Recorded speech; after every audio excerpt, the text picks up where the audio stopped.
Illusion of Gaia on the Super Nintendo. Man, this one's pretty special to me. I played this once a long time ago from a specialty video game rental shop my town once had. And the tragedy of that place going under aside, while I couldn't remember the name of this game always stuck in my mind. And I spent a good many years searching for this game without knowing the name. So you can imagine just how delighted I was when I finally figured out what this game was and bought a copy.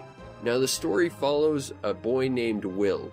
He was a member of an exploration party along with his father and a few other villagers from the same town, going out to explore the Tower of Babel.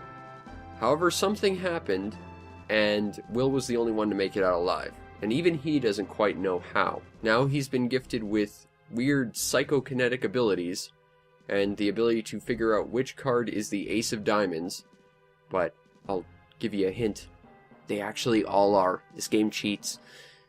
And now he has to both figure out what happened to his father by exploring the world, but also stop a world-ending calamity that has been prophesized. You know, as you do. Now, Will isn't the only one on his quest. I mean, he's got plenty of friends and a princess that follow him around, but, I mean, let's just be honest, no one cares about any of them, because he has 3 other companions to aid him. First, you have Gaia, this otherworldly entity that exists in this alternate dimension that has warned him of things to come, and will grant him various powers on his quest. Secondly, you have Friedan, this badass knight who might be one of his ancestors, or like an alternate piece of his own soul, or something?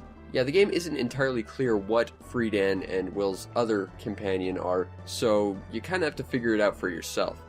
And finally is Will's other companion, Shadow, which, like Friedan, is maybe a part of Will's alternate personality? Basically, this game did Persona before Persona was a thing.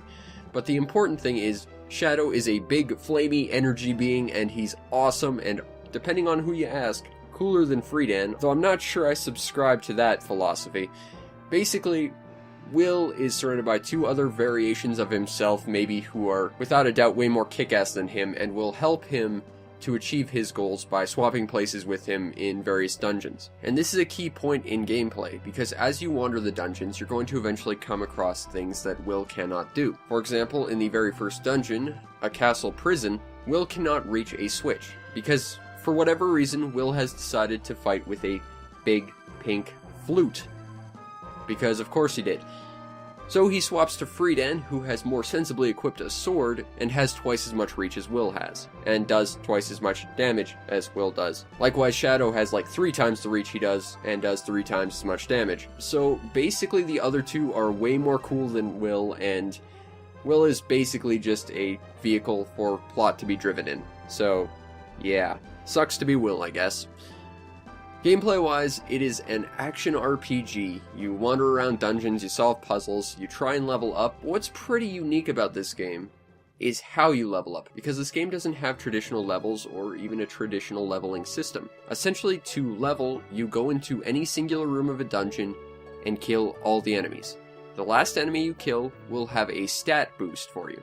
Now, depending on what room it is, depends on the stat boost. One room might have a permanent HP increase, the other might have a permanent defense increase, or an attack increase, and so on. So essentially, there is no way to power level or grind. You essentially just go around each room, clearing out all the enemies, and then you're as leveled as you'll ever need to be. At least in theory. However, if you are the kind of person who likes power leveling, there's not much you can do in this game. Aside from that, this game is a fairly standard, if severely linear, action RPG. You go from one dungeon to the next, with various different plot points leading you to your next location, and it all works well. So at this point, I know what you're saying.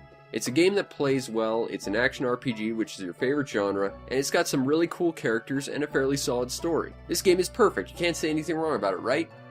Well, not so much. In fact, as much as I love Illusion of Gaia, I've got 4 big problems, one of which I kinda get why, but I'm still not happy about it. First, and this is the one I get, is I can't run around towns as either Friedan or Shadow. I mean, I get why, because they're purely designed for combat, and Will is stuck being the bus with which Plot has been given a free ticket to ride, but man, Will just sucks. I mean, when you can be Freedan, why would you ever want to be Will? Aside from when the plot demands it, which is always. Again, I understand why, I'm just not happy about it. Now, my second biggest issue comes to Will's second of his two forms, which is Shadow. He is introduced way too late into the game. Seriously, by the time you get Shadow, you are in like the last 5% of the game. And while that last dungeon that he's in is designed specifically for him, he is massively underutilized in the game itself. Because prior to getting Shadow, Will and Freedan have both gained about half a dozen different abilities, gone through a bunch of different dungeons, had some real adventures, defeated some bosses, had a grand old time. Shadow gets one dungeon, one ability, and then a boss gauntlet. Woo-hoo. So basically, as awesome as Shadow is, you could remove him entirely from this game, and this game would be completely the exact same game, with one slightly altered dungeon, but still, what they should have done is introduce Shadow much earlier, like around the halfway through the game mark, and given him a series of abilities, and then make each subsequent dungeon feature puzzles that utilize the swapping of different characters and their own unique abilities. Like in one room you could have Freedan use his ranged magic ability to destroy everything in the room, have Will play a song to unlock a drain, and then have Shadow turn into a puddle and melt through it. I mean, it's an idea, but as it stands, Shadow is completely underutilized as a character. And going back to Will basically just being a giant plot device, you could also just remove him and make this Freedan the video game, and it would have been likewise the exact same game, but arguably better because you'd be less Will and more badass Dark Knight. So seriously, this game needs to rebalance its characters. And continuing the theme of underutilized characters, very early on they introduce this bounty hunter character who's after Will and his friends. They introduce him right after you finish the first dungeon, and then you promptly don't ever hear about him again until, much like Shadow, you get to the last dungeon. Basically, he's a completely underutilized character, and like Will and Shadow, could have been cut from the game, and this game would be pretty much the exact same game. And I'm not saying they should have done that. Like Shadow, they should have made him a more integral part of the story.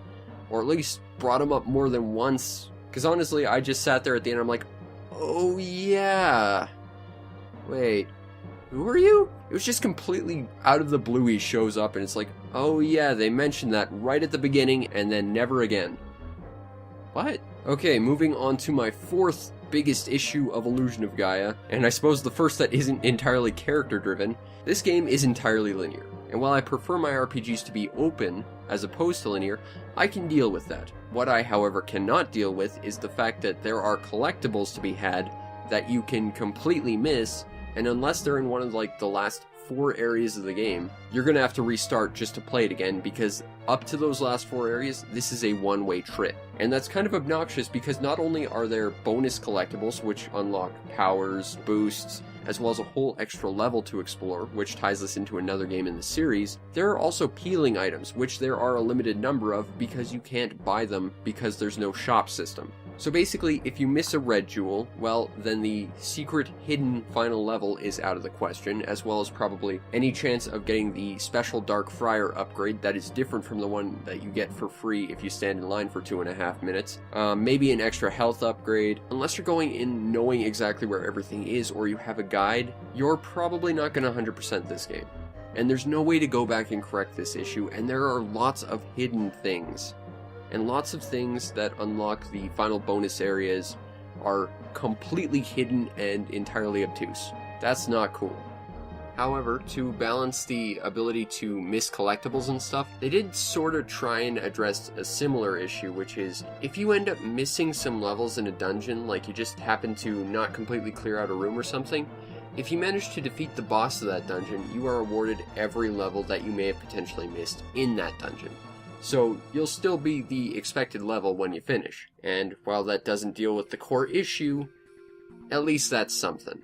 And my fifth and final complaint is the menus in this game. They are terrible. First of all, it takes an extra 2 seconds to bring up a menu. Then you have to go through 2 dialogue boxes before you actually get to equip an item. And if you equip the wrong item, well, then you're going to have to go through another 2 dialogue boxes.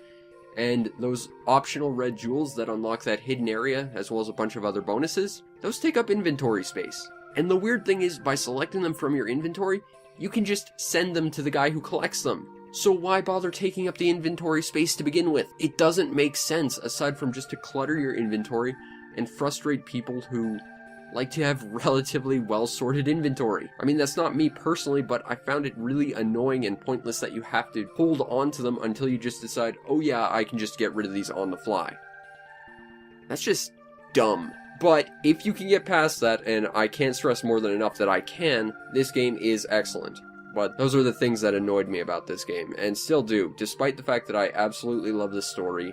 I love the themes of light and dark, and sacrifice, human greed, corruption, and the fact that you go around real-world locations like the Nazca Lines, the Great Wall of China, the Egyptian pyramids. It's fantastic because it feels like a real living world.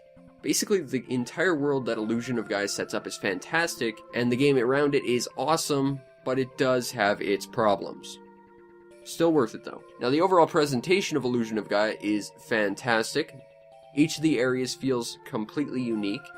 Well, with the exception of like the last boss gauntlet, which reuses the same background Quintet used in the final boss to ActRaiser, because Quintet really likes to do that. Same with the audio, they reuse some stuff there too, but overall the sprite work is fantastic. I think Friedan is probably one of, if not the single nicest looking sprite on the Super Nintendo. The enemies look great, bosses are intimidating and well detailed, and the environments are fantastic. Audio-wise, while it does reuse some stuff, mostly just sound effects from like ActRaiser, the game sounds great, all the songs are fitting, and it features a wide range of different songs. Overall, production-wise, this game is top-notch, and it rounds out the excellence of the story and the gameplay.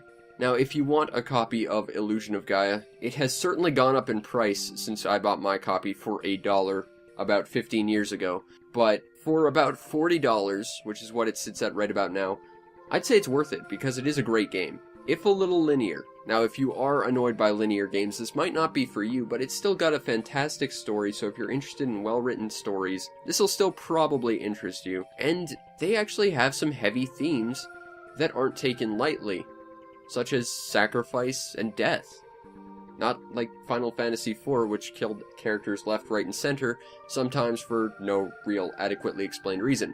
No, when people die in this game, it matters. Overall, Illusion of Gaia is a fantastic game, and it was released all over the world. People in the PAL region would know it as Illusion of Time, and if you live in the PAL region, you should be able to pick this up, as well as its sequel, Terranigma, which I cannot. Although I do have a reproduction card of it, it doesn't work very well. There was also a prequel to this known as Soul Blazer, which I've never seen a copy of, but would absolutely love to try at some point, along with a working copy of Terranigma. And depending on who you ask, there was also a fourth game on the series on the PS1, although I've never seen a copy of that one either. Overall, while Illusion of Gaia has certainly gone up in price, it is an excellent game, and I think it's a worthwhile pickup for anyone who loves a solid story, actual characterization, a fantastic and fairly innovative action RPG experience. Basically, if you have a Super Nintendo, Illusion of Gaia, or Illusion of Time, is a must-have game.